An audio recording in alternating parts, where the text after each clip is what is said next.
It's official, like a referee with a whistle.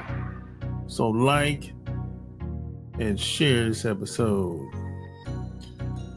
So today, man, we're going to talk about Hugh Hefner and the Shannon twins. Now,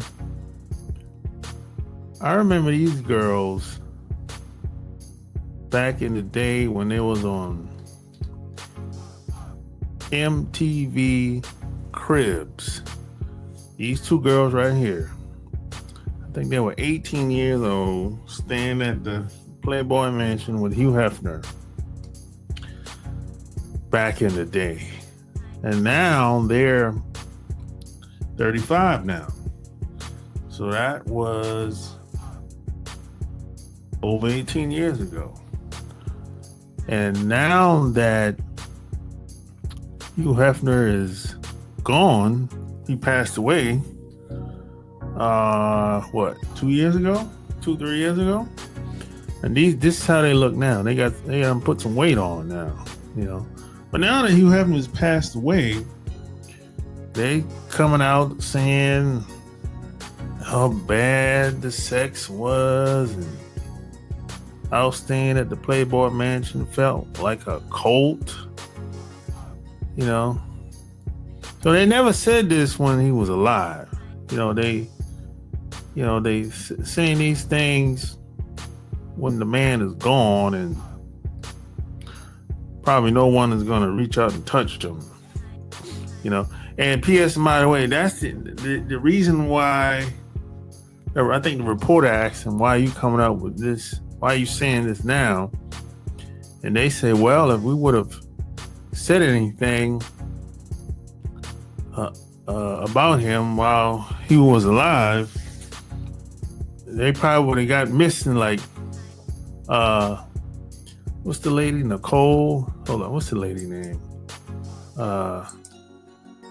They probably got missing, like I forgot the name of the lady. She got missing too, you know. But basically, what they were saying is they were scared to say anything while he was alive, and they said the sex felt like rape, and they just went. I mean, they went really down the rabbit hole. Now, Hugh Hefner might have been a weirdo degenerate. You know, I wouldn't be surprised at all. You know, but see, here's the thing about. See, Hugh Hefner. Nobody's ever said anything about Hugh Hefner when he was alive. They made it seem like, man, he's living the life. They, and a lot of that had to do with the Playboy magazine. You know, that portrayed him in a good light, regardless of how old he was and how young the women he was around. I mean, this guy got a house full of women, just walking around, doing whatever, and people are hanging out, guys and girls are hanging out. They're having parties almost every weekend, from what I was told, you know, because I actually knew people that went to the Playboy Mansion. So they said, basically, on what I was told, but basically, there's always people over there having fun, doing whatever.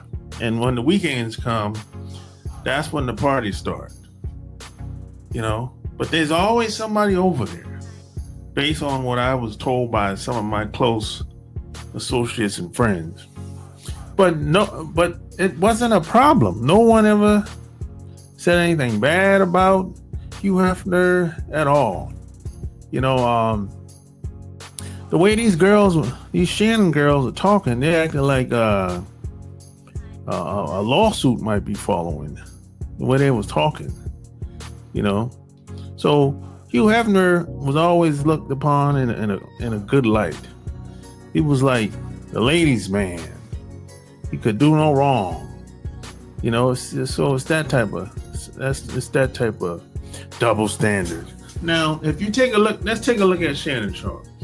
Shannon Sharpe, you might say, well, Shannon Sharpe, he's just a goofy ass son of a bitch that just fell into the trap. And I would say, yeah, that's true. He did fall for it. Yeah, I believe that. I believe that this didn't happen by accident.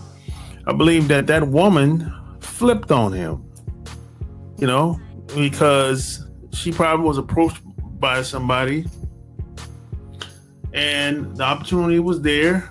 And that attorney, Busby, say, hey, we can get a bag from this fool, especially after the opportunity was there for you to get $100 million deal, and all of a sudden you're getting hit for a lawsuit around the same time frame. That's kind of suspect, and plus Shannon offered to give her $10 million so we can just make this go away and the public will never know about it.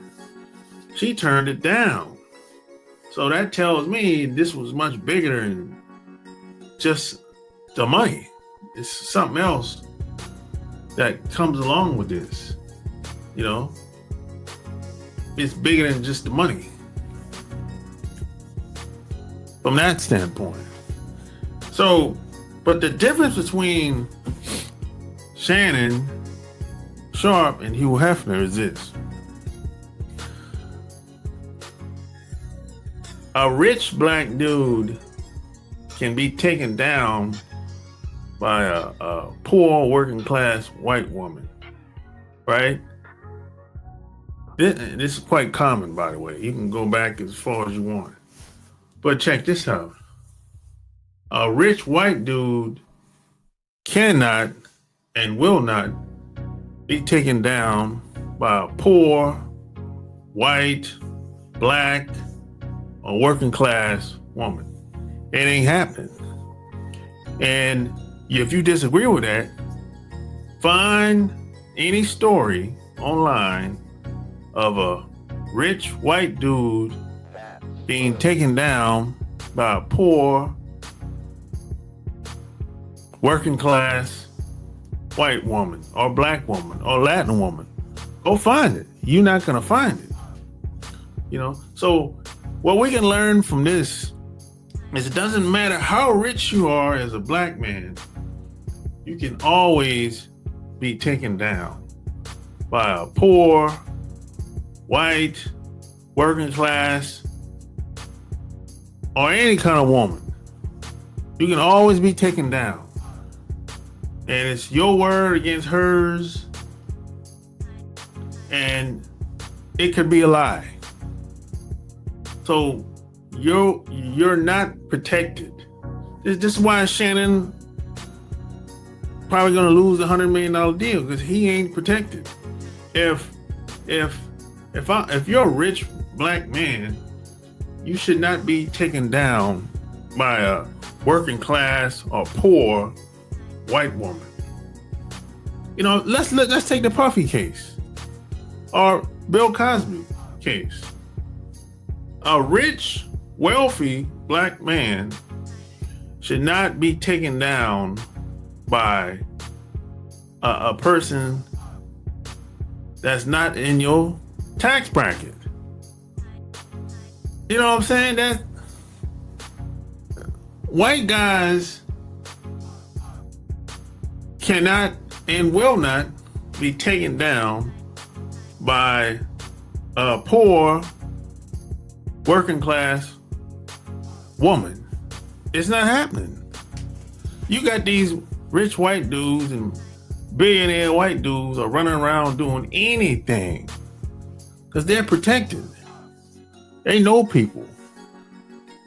They got people on standby. They got people on payroll, right? They don't have to worry about being taken down by a white woman. Yeah, a white woman might try to to concoct some type of scheme, but it falls flat. It doesn't go anywhere, right? But if a rich black dude that's famous gets jammed up with a woman she's just another woman. Nobody know who she is, right? He can lose everything. And that's the difference between Shannon Sharpe and Hugh Hefner, or just being a black man in America.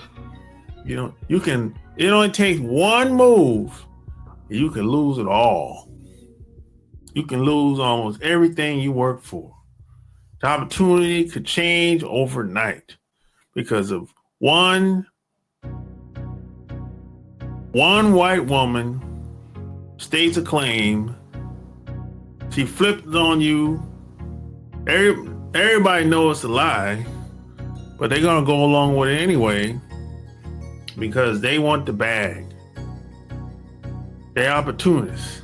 The woman is opportunist. The attorney is opportunist. And it might be somebody that's above the attorney that strategically wanted to go after Shannon Sharpe as well. So in the white community, what happened to Shannon Sharpe would have never happened in the white community. Ain't no rich white guy is going to be taken down by a poor trailer park white woman living in poverty. It's not gonna happen, you know. So these women, they're talking now because they know Hugh Hefner ain't gonna do nothing to you. He ain't gonna do nothing to you in the graveyard where he at. Now maybe somebody in the family might do something, but you know, they don't have to worry about him. That's why they're talking the way they're talking. That's why, you know, for 20 years later, they decide that, hey, we gotta start talking all of a sudden. And you know why they start talking all of a sudden? Because 9 times out of 10, it's going to be a lawsuit. And they're going to sue the estate of Hugh Hefner. There's a Playboy mansion and the Playboy magazine is still around. The estate is still around and it's still making money. So some attorney is doing the Birdman hand rub after reading this story in this article, and they're trying to figure out how they can get some money. And some attorney is going to contact them some way, somehow, and say, hey, we can get some money out of this. You know, regardless of Hugh Hefner is alive or not, we can still get some money because the estate is here and still popping, and the Playboy magazine is still popping and still generating income. And that's just the world that we live in. You know, tell me what you think below.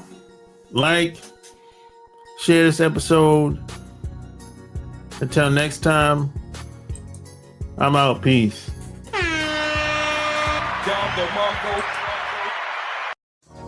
Alright. Just got the call, it's going down tonight. It's a lot of goodbyes here tonight, but then I saw the sky and that I like.